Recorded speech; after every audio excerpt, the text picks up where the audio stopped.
The wind swept through the streets of Rome, carrying the scent of incense and burning sacrifices from the temples scattered along the hills. The city bustled as always, with slaves darting between patrician houses, merchants haggling over their wares, and senators exchanging whispered words of power. Yet for Marcus Tullius Varro, it was not the noise of the streets that filled his ears, but the echo of his father's stern voice as he stood in the atrium of their family's domus.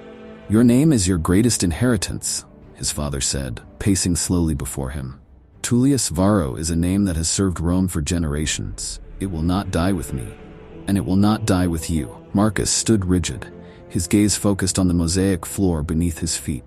The intricate patterns of interlocking vines and Roman gods mocked him with their perfection. He was anything but perfect. At 20 years old, he had yet to prove himself in either battle or the Senate, and the weight of his family's expectations sat heavy on his shoulders. "I know, Father," Marcus replied, forcing his voice to remain steady. "I will do everything in my power to uphold our name."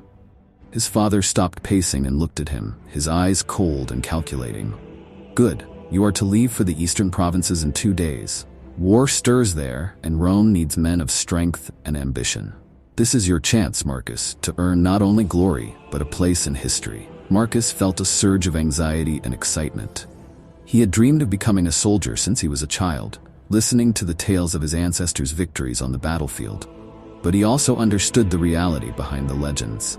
He nodded, masking his hesitation. "I will not fail you, Father." 2 months later, Marcus found himself far from the marble streets of Rome, deep in the heart of a battlefield in the eastern provinces. The clang of steel on steel rang out around him as he fought alongside his fellow legionaries. The enemy was fierce, barbarian tribes who defied Roman rule. But Marcus was fiercer. The battle was brutal, the kind of chaos that no training could fully prepare you for. Marcus, now covered in sweat and grime, swung his gladius with all his might, the weight of the blade familiar after weeks of drills. His muscles screamed with effort, but he had no time for exhaustion. His life and the lives of those around him depended on every swing, every block.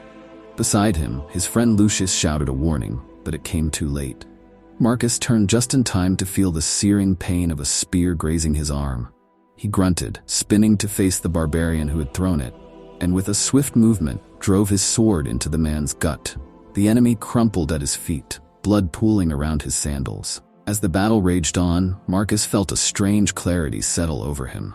The fear, the uncertainty, it all melted away in the heat of combat. He knew then what his father had spoken of: glory. It was not in the words of poets or in the marble statues that would one day be carved in their honor. It was in the fight, in the raw and brutal reality of power. The legions won that day, driving the barbarians back into the mountains. As the sun set, casting a blood-red hue across the battlefield, Marcus stood among the survivors, his sword still in hand.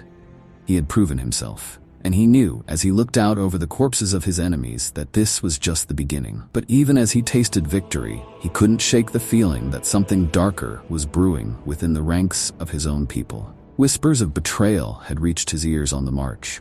The legions were not as united as they appeared. Ambition was a dangerous thing, and not everyone sought glory through honor.